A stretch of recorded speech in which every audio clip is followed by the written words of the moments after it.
അപ്പോൾ തോന്നി ഈ മെഡലിൻ്റെ കളർ ചേഞ്ച് ചെയ്യണം.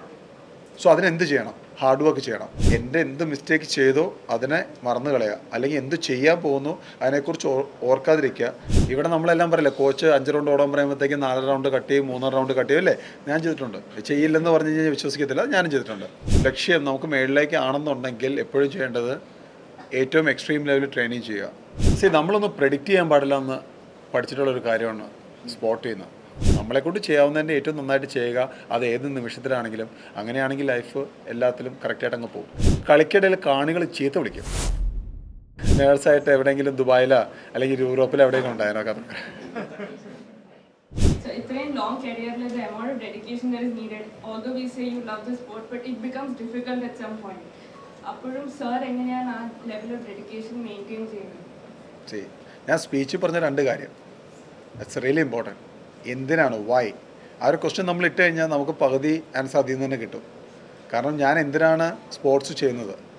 അപ്പം വിൻ ചെയ്യണം. എന്ത് വിൻ ചെയ്യണം? സോ ഒളിമ്പിക്സ് മെഡൽ വിൻ ചെയ്യണം. അപ്പോൾ ആദ്യം വിൻ ചെയ്തപ്പം ബ്രോൺസ് മെഡൽ. So Y? അപ്പോൾ തോന്നി ഈ മെഡലിൻ്റെ കളർ ചേഞ്ച് ചെയ്യണം.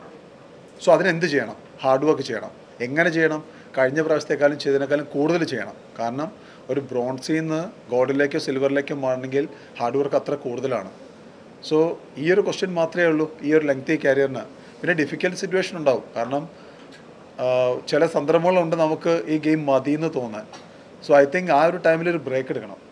കാരണം ഈ സാധാരണ നമ്മളെല്ലാവരും കേട്ടൊരു അഡ്വൈസാണ്, ഏറ്റവും സന്തോഷിച്ചിരിക്കുമ്പോഴും അല്ലെങ്കിൽ ഏറ്റവും വിഷമത്തിലിരിക്കുമ്പോഴും ഒരു ഡിസിഷൻ എടുക്കരുതെന്ന്. നമ്മൾ സ്പേസ് കൊടുക്കണം. അപ്പം ആ ഒരു സ്പേസ് ഞാനും കൊടുത്തിട്ടുണ്ട്. കാരണം ഒരു 2018 ഒരു കരിയർ ഉണ്ടായിരുന്നു, ഒരു ഫേസ് ഉണ്ടായിരുന്നു എൻ്റെ ലൈഫിൽ. ഗെയിം വിട്ടിട്ട് പോകണം അല്ലെങ്കിൽ ഗെയിം നിർത്താമെന്നുള്ളൊരു ഫേസ്. സോ ആ ഒരു ടൈമിൽ എനിക്കൊരു 1.5 മന്ത് ഒരു ബ്രേക്ക് കിട്ടി. So I spend that quality time with my family. So അതെന്നെ ഒത്തിരി ഹെൽപ്പ് ചെയ്തു. സോ പിന്നെ ഒരു ലെങ്തി കരിയർ ആണെന്ന് വിചാരിക്കാതിരിക്കും നല്ലത്. നമ്മൾ ഇന്നത്തെ ദിവസം എങ്ങനെ സ്പെൻഡ് ചെയ്തു? നന്നായി ട്രെയിനിങ് ചെയ്തോ? നന്നായിട്ട് പ്രിപ്പയർ ചെയ്തോ? നന്നായിട്ട് റെസ്റ്റ് എടുത്തോ? നന്നായിട്ട് ഡയറ്റ് എടുത്തോ? ഇന്നത്തെ ഓരോ ദിവസം കളക്റ്റീവായിട്ട് ചെയ്ത് കഴിഞ്ഞ് കഴിഞ്ഞാൽ അതൊരു ലോങ് റണ്ണിലേക്ക് നമ്മൾ അറിയാണ്ട് തന്നെ നമ്മൾ എത്തിക്കും.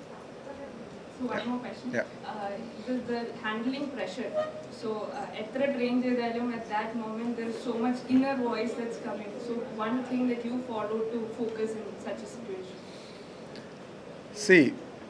പ്രഷർ എന്ന് പറയുന്നത് നമ്മളെ ട്രസ്റ്റ് ചെയ്യാത്തതിൻ്റെ കുഴപ്പമാണ്. നമ്മുടെ പ്രിപ്പറേഷനെ ട്രസ്റ്റ് ചെയ്യാത്തതുകൊണ്ടാണ് ഈ പ്രഷർ വരുന്നത്, അല്ലേ? നമുക്ക് എന്താണ് ശരിക്കും പറഞ്ഞ പ്രഷർ എന്ന് ഉദ്ദേശിച്ചത്? കളിക്കാൻ നിൽക്കുമ്പോഴത്തേക്കും തോക്കുമോ എന്നുള്ള പേടി. ഈ തോക്കുമോ എന്നുള്ള പേടി വരാൻ കാരണം എന്തുവാ? അയാൾ ഓപ്പോസിഷൻ എന്നെക്കാളും നല്ലതായിരിക്കും എന്നൊരു വിശ്വാസം. 2, അയ്യോ ഞാൻ അവൻ്റെ അത്രയും നല്ലതല്ലല്ലോ എന്ന എൻ്റെ വിശ്വാസമാണ്. നമുക്ക് എല്ലാവർക്കും ഉള്ളൊരു പ്രശ്നമുണ്ട്. ഇവിടെ സ്പോർട്സ് ചെയ്യുന്നവർക്കറിയാം, നമ്മൾ ചെയ്ത മിസ്റ്റേക്സ് നമുക്ക് എപ്പോഴും ഓർമ്മയുണ്ടാവും, അല്ലേ? നമ്മൾ ചെയ്ത ചെറിയ ചെറിയ മിസ്റ്റേക്സ് നമുക്ക് എപ്പോഴും മനസ്സിനകത്തുണ്ടാവും. പക്ഷെ നമ്മൾ ചെയ്ത നല്ല കാര്യങ്ങൾ എത്ര പേര് ഓർത്ത് വയ്ക്കുന്നുണ്ട്, അല്ലേ? ഒരു ഗെയിമിനിടയ്ക്ക് നിങ്ങളേതാ ഇവൻ്റെ ബാസ്കറ്റ് നിങ്ങൾ മിസ്സായിട്ടുള്ളതിനേക്കാളും എത്ര കറക്റ്റായിട്ട് ബാസ്ക്കറ്റ് ചെയ്തു എന്നുള്ളത് എത്ര പേര് ഓർത്ത് വയ്ക്കുന്നുണ്ട്? സോ എന്തെന്ന് ചോദിച്ചാൽ നമ്മൾ ട്രെയിനിങ് ചെയ്യുമ്പോൾ നമ്മൾ മിസ്സായത് മാത്രം ഈവൻ കോച്ചസ് വരെ അതിനെക്കുറിച്ചൊന്ന് പ്രസ് ചെയ്ത് പറയും, നീ കറക്റ്റായിട്ട് ചെയ്ത്, നിൻ്റെ ഇത് കൈ ഇങ്ങനെ വരണം, അല്ലെങ്കിൽ ഫിനിഷിങ് ഇങ്ങനെ വരണം, ഇല്ലേ? അപ്പം നമ്മുടെ മനസ്സിലേക്ക് ഇരിക്കുന്നത് മൊത്തം നമ്മൾ ചെയ്ത തെറ്റുകളാണ്. ആ തെറ്റുകൾ മനസ്സിലിരിക്കുമ്പം പ്രഷർ സിറ്റുവേഷനിൽ എന്ത് പറ്റും? നമ്മുടെ മനസ്സിൻ്റെ അടിയിലിരിക്കുന്ന ഈ കാര്യങ്ങൾ മാത്രമേ പോപ്പപ്പ് ചെയ്ത് വരത്തുള്ളൂ. അപ്പം ഇന്ന് നിങ്ങൾ എൻ്റെ ഒറ്റ കാര്യമുള്ളൂ, ചെയ്ത നല്ല കാര്യങ്ങൾ കൂടുതൽ ഓർക്കുക, അതിനെ മനസ്സിലേക്ക് രജിസ്റ്റർ ചെയ്യാം. ബ്രെയിനിൽ അത് രജിസ്റ്റർ ചെയ്ത് വയ്ക്കുമ്പോഴത്തേക്കും ഓട്ടോമാറ്റിക്കലി പ്രഷർ സിറ്റുവേഷനിൽ ഈ നല്ല കാര്യങ്ങൾ ഓർമ്മ വരും. അത് ഓട്ടോമാറ്റിക്കലി ആയിട്ട് നമ്മളെ കോൺഫിഡൻസ് ബൂസ്റ്റ് ചെയ്യാൻ സഹായിക്കും. പിന്നെ on the game, during the game ചെയ്യേണ്ട ഒറ്റ കാര്യം, be in the present moment. ആ ഒരു സിറ്റുവേഷനിൽ മാത്രം നിൽക്കാൻ ശ്രമിക്കുക. എൻ്റെ എന്ത് മിസ്റ്റേക്ക് ചെയ്തോ അതിനെ മറന്നു കളയുക, അല്ലെങ്കിൽ എന്ത് ചെയ്യാൻ പോകുന്നു അതിനെക്കുറിച്ച് ഓർക്കാതിരിക്കുക. ചെയ്യേണ്ട ഒരു കാര്യം, ഒന്ന് ടീം ഇവൻ്റ് ആണെങ്കിൽ കമ്മ്യൂണിക്കേറ്റ് ചെയ്യുക. വേറൊരാളായിട്ട് കമ്മ്യൂണിക്കേറ്റ് ചെയ്ത് എടാ ഇങ്ങനെ ചെയ്യുക, മാർക്ക് ചെയ്യുക, അത് ചെയ്തെന്ന് പറയുക. ഇൻഡിവിജ്വൽ ഇവൻ്റ് ആണെങ്കിൽ എന്താണോ ബേസിക്സ് അതിനെ റിമൈൻഡ് ചെയ്യുക. അപ്പം ബീങ് ഇൻ ദ പ്രസൻറ്റ് മൊമെൻ്റാണ് ഏറ്റവും നല്ലത്. എൻ്റെ ബേസിക്സ് എന്താണ്, ഞാൻ എന്താണ് ചെയ്യേണ്ടത്, അല്ലെങ്കിൽ ഒരു പോയിന്റ് കിട്ടാൻ വേണ്ടി ഞാൻ എത്രത്തോളം എന്തൊക്കെ കാര്യങ്ങളിൽ ഫോക്കസ് ചെയ്യണം, അതൊരു ടു ഡു ലിസ്റ്റ് പോലെ എഴുതി വെച്ചിട്ട് അത് ഓർത്താൽ മാത്രം മതി. rather than worrying about what is going to happen or what happened before. Sir as A player ആയിട്ട് സാറ് ഇപ്പോൾ റിട്ടയർ ചെയ്തു. സാറ് കോച്ചിങ് കരിയർ സ്റ്റാർട്ട് ചെയ്യാൻ പ്ലാൻ ചെയ്യുന്നുണ്ടോ? ഉണ്ട്. ഞാൻ ഒരു 2 മാസം കഴിയുമ്പോൾ മോസ്റ്റ്ലി ജോയിൻ ചെയ്യും ടീമിന്, ജൂനിയർ ടീമിൻ്റെ കൂടെ. Okay, head coach. ഓക്കെ, സാറപ്പോൾ ലൈക്ക് പല പ്ലേയേഴ്സും കളി നിർത്തി, ഇന്റർനാഷണൽ പ്ലേയേഴ്സ് കളി നിർത്തി, ആരും ലൈക്ക് കോച്ചിങ് കരിയറിലേക്ക് തുടങ്ങാറ്. സാറത് ഈ കരിയർ ചൂസ് ചെയ്യാൻ കാരണം എന്തായിരുന്നു? ഞാൻ ഏകദേശം ഒരു 10-20 കോച്ചിൻ്റെ കീഴിൽ ട്രെയിൻ ചെയ്തിട്ടുണ്ട്. അപ്പം അവരുടെ സ്റ്റൈലും അറിയാം, അവരുടെ ഫ്ലേവേഴ്സും അറിയാം, പിന്നെ അവരിൽ എനിക്ക് ഇഷ്ടമില്ലാത്ത കാര്യങ്ങളും അറിയാം, അവരിൽ എനിക്ക് ഇഷ്ടമുള്ള കാര്യങ്ങളും അറിയാം. ഇപ്പം ഞാൻ ഇത്രയും എക്സ്പീരിയൻസ് വെച്ചിട്ട് ഞാൻ വീട്ടിൽ പോയിരിക്കുന്നേക്കാളും നല്ലതാണല്ലോ എൻ്റെ എക്സ്പീരിയൻസ് യങ്സ്റ്റേഴ്സിന് പറഞ്ഞു കൊടുക്കുന്നത്. അത് ഇന്ത്യൻ ടീം വേണമെന്നില്ല, സ്കൂൾ ടീമായാലും മതി, ഡിസ്ട്രിക്ട് ടീം മതി. നമുക്ക് ആർക്കെങ്കിലും പറഞ്ഞു കൊടുക്കാം, നമ്മളിലുള്ള അറിവ് പറഞ്ഞു കൊടുക്കുക. കാരണം ഈ ഒരു ഗെയിം ഞാൻ കളിക്കാൻ തുടങ്ങിയിട്ട് 24 വർഷമായി. അപ്പം ആ ഒരു എക്സ്പീരിയൻസ് യങ്സ്റ്റേഴ്സ് ഷെയർ ചെയ്യുക, അതാണ് മെയിൻ മോട്ടോ. Okay good. ഞാൻ ബാഡ്മിൻ്റൺ കോച്ചാണ്, പ്ലെയറും കൂടെ ആയിരുന്നു. അപ്പം ജനുവരിയുടെ ബാസ്കറ്റ്ബോൾ, ഷട്ടിൽ പല ഇവൻറ്റ്സ് ഉണ്ട്.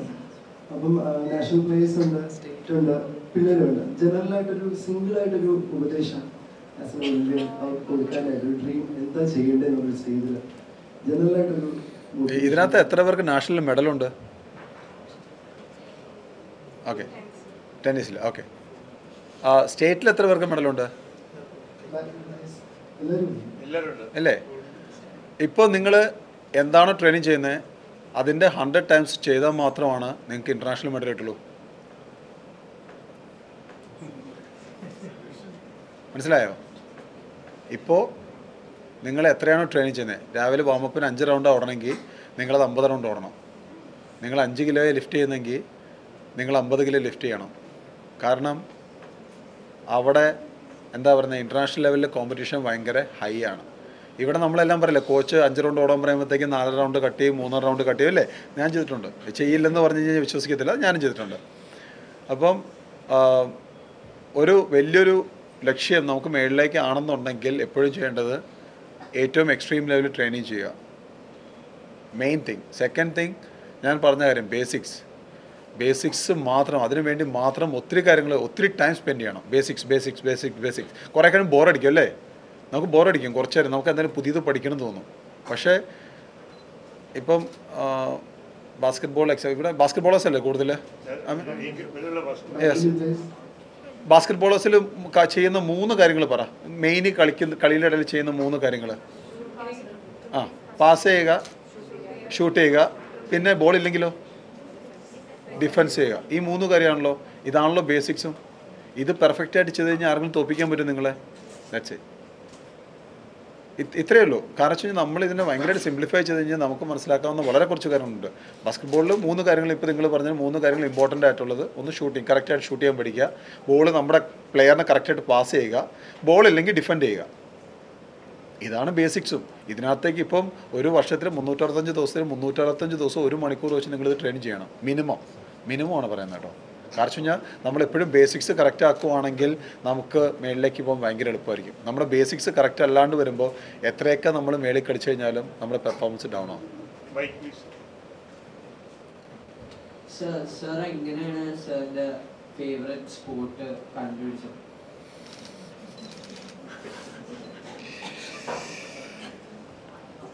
രണ്ട് ഓപ്ഷൻ ഉണ്ട്. നമ്മളൊരു ബൊഫെ കഴിക്കാൻ പോകണം, ഒരു കല്യാണത്തിന് പോകുന്നൊക്കെയാണ്. അവിടെ കുറേ ഭക്ഷണം നിരത്തി വെച്ചിട്ടുണ്ടാവും. നമ്മൾ കഴിച്ച് പരിചയമുള്ള ഭക്ഷണം നമ്മൾ കഴിക്കും, അല്ലേ? അല്ലെങ്കിൽ ചിലവരുണ്ടാവും അതിനകത്ത് എന്താ പുതിയതുള്ളതെന്ന് നോക്കി കഴിക്കും. അവിടെ കഞ്ഞിയും പയറും മാത്രം ഉള്ളെങ്കിലോ, കഞ്ഞിയും പയറും മാത്രമേ നമ്മൾ കഴിക്കുള്ളൂ. സോ ഞാൻ ജീവിരാജ് സ്പോർട്സ് സ്കൂളിൽ പോയപ്പോൾ ഫുട്ബോളിലാണെങ്കിലും അത്ലറ്റിക്സിലാണെങ്കിലും വോളിബോളിലും ബാസ്കറ്റ്ബോളിലും എല്ലാം ഓൾറെഡി കളിച്ച് പരിചയമുള്ള പ്ലെയേഴ്സ് അവിടെ ഉണ്ടായിരുന്നത്. അപ്പോൾ അവിടെ ചെന്ന് ഒരു ബിഗിനറായി എനിക്ക് പഠിച്ച് വളരാൻ ബുദ്ധിമുട്ടാണെന്ന് തോന്നിയപ്പോഴാണ്, അല്ലെങ്കിൽ കേരള ടീമിൽ കയറാൻ എളുപ്പവഴി നോക്കിയതുകൊണ്ടാണ് ഞാൻ ഈ ശരിക്കും പറഞ്ഞ ഹോക്കിയിലേക്ക് എത്തുന്നത്. അതൊരിക്കലും ഹോക്കി എന്താണെന്നോ അല്ലെങ്കിൽ ഹോക്കിയോടുള്ള ഇഷ്ടം കൊണ്ടൊന്നല്ലായിരുന്നു. പക്ഷെ നമ്മളൊരു കാര്യം നമ്മളൊരു ഡിസിഷൻ എടുക്കുവാണെങ്കിൽ, ഇപ്പോൾ ഞാനൊരു ഡിസിഷൻ എടുത്തു, ഞാൻ ഹോക്കി കളിക്കാൻ പോവുകയാണെന്ന്. അതിനുശേഷം ഞാൻ ചെയ്തതെല്ലാം എൻ്റെ ഡിസിഷനെ കറക്റ്റാക്കാൻ വേണ്ടിയിട്ടുള്ള കാര്യങ്ങളായിരുന്നു. അതായത് എൻ്റെ വീട്ടുകാരുടെയും എൻ്റെ റിലേറ്റീവ്സിനെ എഗനിസ്റ്റായിട്ട് അവരാരും സമ്മതിച്ചിട്ടില്ല ഹോക്കി കളിക്കാൻ. അപ്പോൾ അവർക്ക് എഗനിസ്റ്റായിട്ടൊരു ഡിസിഷൻ എടുത്തപ്പോൾ ആ ഡിസിഷനെ കറക്റ്റ് ആക്കണമല്ലോ, അതെൻ്റെ റെസ്പോൺസിബിലിറ്റി ആണല്ലോ ഇപ്പോൾ. അപ്പോൾ അതിനുവേണ്ടി ഹാർഡ് വർക്ക് ചെയ്തു. പിന്നെ എഗെയിൻ ഞാൻ ആദ്യം പറഞ്ഞ ഓർമ്മയുണ്ടോ 5 വർഷം കണ്ടിന്യൂസ് ആയിട്ട് ഈ ഒരു സ്പോർട്ട് കളിച്ച് വന്നപ്പോഴാണ് അതിനോടൊരു ഇഷ്ടം നമുക്കുണ്ടാവുന്നത്. യെസ്. Thank you sir. അപ്പം ഇതിൻ്റെ അർത്ഥം ഒരിക്കലും ഇതല്ല കേട്ടോ, നിങ്ങൾക്ക് കുറേ സമയം എടുക്കുമെന്നല്ല. ചിലപ്പോൾ നിങ്ങൾക്ക് ഇഷ്ടമുള്ള ഒരു ഇൻഡിവിജ്വലിന് ഇഷ്ടമുള്ളൊരു ഗെയിം ഉണ്ടാവും.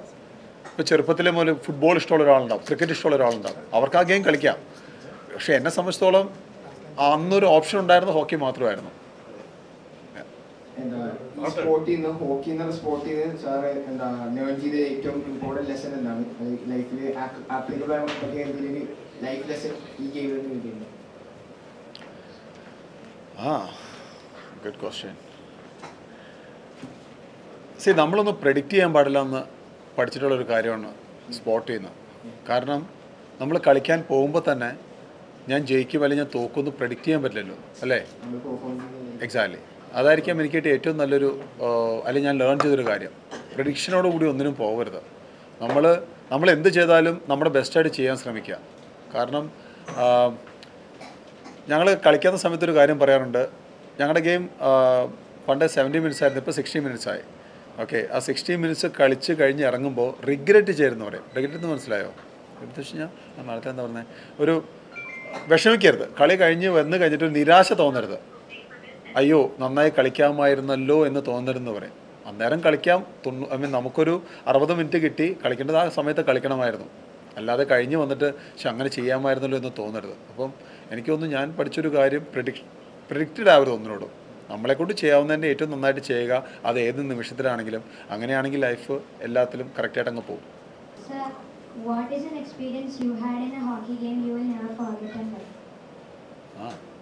അങ്ങനെ വെച്ചാൽ ഒത്തിരി ഉണ്ട്. കളികൾ തോക്കുമ്പം ഭയങ്കര വിഷമം ഉണ്ടാവും, അല്ലേ? നമുക്ക് എല്ലാവർക്കും ഉണ്ടാവില്ലേ? ഇപ്പോൾ ക്ലാസ്സിൽ മാർക്ക് കുറയുമ്പോൾ വിഷമം ഉണ്ടാവും. അതുപോലെ നമുക്കും. കാരണം നമ്മൾ ഫാമിലീനെയൊക്കെ വിട്ട് ഒത്തിരി കാലം ക്യാമ്പിൽ പോയി കിടന്ന് കഷ്ടപ്പെട്ട് എന്താ പറയുന്നത് ബുദ്ധിമുട്ടേക്കാണ് കളിക്കാൻ പോകുന്നത്. അപ്പോൾ അവിടെ ചെല്ലുമ്പോഴത്തേക്ക് ഒരു ടീം നമ്മൾ ചുമ്മാ എടുത്തിട്ടടിക്കും. ഇപ്പോൾ ഓസ്ട്രേലിയക്കാണെങ്കിൽ ഒരു സമയത്ത് 6 ഗോൾ 7 ഗോളൊക്കെ അടിക്കുമായിരുന്നു. അപ്പോൾ അത് ഭയങ്കര വിഷമം ഉണ്ടാക്കും. അപ്പോൾ ഈ വിഷമം ഉണ്ടാക്കുന്ന കാര്യങ്ങൾ ഞാൻ ആദ്യം പറഞ്ഞ ഓർമ്മയുണ്ട്. വിഷമം ഉണ്ടാക്കുന്ന കാര്യങ്ങൾ നമ്മുടെ മനസ്സിലേക്ക് അങ്ങ് പതിഞ്ഞ് കിടക്കും. അപ്പം അത് ഒരിക്കലും മറക്കാൻ പറ്റത്തില്ല. പിന്നെ കളിക്കിടയിൽ കാണികൾ ചീത്ത വിളിക്കും. അപ്പോൾ ഇവിടെ നിങ്ങൾക്ക് പിന്നെ അത്ര എക്സ്പീരിയൻസ് ഉണ്ടാവില്ല. നമ്മളെയൊക്കെ ആണെങ്കിൽ നമ്മുടെ പുറകിൽ നിന്നൊക്കെ ഒത്തിരി പേര് ചീത്ത വിളിക്കും. ഇപ്പം ഓപ്പോസിഷൻ ടീമിൻ്റെയൊക്കെ ആൾക്കാർ വന്നിട്ട് നമ്മളെ തളർത്താൻ വേണ്ടി ചീത്ത വിളിക്കും. അത് അങ്ങനെയുള്ള കാര്യങ്ങൾ മനസ്സിൽ കിടക്കുന്നുണ്ട്. അതും മറക്കാൻ പറ്റാത്ത ചില ഓർമ്മകളാണ്. പക്ഷേ ബെസ്റ്റായിട്ടുള്ള ഓർമ്മകൾ അതിനേക്കാളും നല്ലതാണ്. ആദ്യമായിട്ട് ഇന്ത്യയുടെ ജേഴ്സി കിട്ടിയത് വളരെ സന്തോഷമുള്ളൊരു കാര്യമാണ്. കാരണം വെച്ച് കഴിഞ്ഞാൽ നമ്മുടെ എല്ലാ സ്വപ്നമാണല്ലോ ഇന്ത്യയുടെ ജേഴ്സി കിട്ടുക എന്നുള്ളത്. അത് കിട്ടിക്കഴിഞ്ഞപ്പോഴത്തേക്കും ഭയങ്കര ഹാപ്പിയായിരുന്നു. അതുകൊണ്ട് കണ്ണാടിയുടെ മുമ്പിലൊക്കെ പോയി കുറേ നേരം നിന്നു. അത് കഴിഞ്ഞിട്ട് ഏറ്റവും നല്ലത് ആദ്യമായിട്ട് വേൾഡ് കപ്പിൽ പാകിസ്ഥാനെതിരെ ഡൽഹിയിൽ വെച്ച് കളിക്കാൻ അവസരം കിട്ടി. അതൊരു വലിയ ഓർമ്മയായിരുന്നു. അതുപോലെ തന്നെ 2011 നമ്മളൊരു ഏഷ്യൻ ചാമ്പ്യൻസ് ട്രോഫി എന്ന് പറഞ്ഞൊരു ഗെയിമുണ്ട്. അപ്പോൾ ആദ്യമായിട്ട് നടക്കുന്ന ടൂർണമെൻറ്റാണ്. അപ്പോൾ അതിൽ നമ്മൾ ഫൈനലിൽ പാകിസ്ഥാനെ തോൽപ്പിച്ചു. ഷൂട്ടൗട്ടിൽ എന്ന് പറഞ്ഞാൽ പെനാൽറ്റിയിൽ. അങ്ങനെയാണ് ആദ്യമായിട്ട് ഒരു പക്ഷേ ഈ ലോകം മൊത്തം ശ്രീജേഷ് എന്നൊരു ഗോൾ കീപ്പറിനെ മനസ്സിലാക്കുന്നത്, അല്ലെങ്കിൽ അറിയുന്നത്, എൻ്റെ മുഖം മനസ്സിലാവുന്നത്. അപ്പോൾ അതൊരു നല്ല ടൂർണമെൻറ്റാണ്. 16 വർഷങ്ങൾക്ക് ശേഷം 2014 ഏഷ്യൻ ഗെയിംസ് ജയിച്ചൊരു നല്ല മൊമെൻ്റാണ്. 16 ഒളിമ്പിക്സ് ടീമിൻ്റെ ക്യാപ്റ്റന് അതൊരു നല്ല മൊമെൻ്റാണ്. പിന്നെ 18 എന്താ പറയുന്നത് Asian Games semi final shootout തോക്കുന്നത് ഒരു നല്ല ഓർമ്മയാണ്. പിന്നെ 21 ഒളിമ്പിക്സ് മെഡലായി, 24 ഒളിമ്പിക്സ് മെഡലായി. അങ്ങനെ ഒത്തിരി ഉണ്ട്. ഒരു മൊമെൻ്റ് എന്ന് മാത്രം പറഞ്ഞു കഴിഞ്ഞാൽ അതിൻ്റെ ആ ഒരു ബ്യൂട്ടി അങ്ങ് പോകും. നേഴ്സാവും. ഞങ്ങളൊക്കെ ചെറിയ പ്രായത്തിൽ ഞാനൊക്കെ +2 കഴിഞ്ഞ സമയത്ത് നേഴ്സിംഗ് എന്ന് പറഞ്ഞത് ഭയങ്കര ട്രെൻഡായിരുന്നു. എൻ്റെ ചേട്ടൻ നേഴ്സാണ്. അപ്പം ആ സമയത്ത് എല്ലാവരും ചൂസ് ചെയ്യുന്ന ഒരു കരിയർ അതായിരുന്നു. അപ്പം മോസ്റ്റ്ലി നേഴ്സായിട്ട് എവിടെയെങ്കിലും ദുബായിലോ അല്ലെങ്കിൽ യൂറോപ്പിലോ എവിടെയെങ്കിലും ഉണ്ടായിരുന്നു കഥ. Sir, in your journey as a hockey goalkeeper, which player did you find most tough to face? എല്ലാവരും.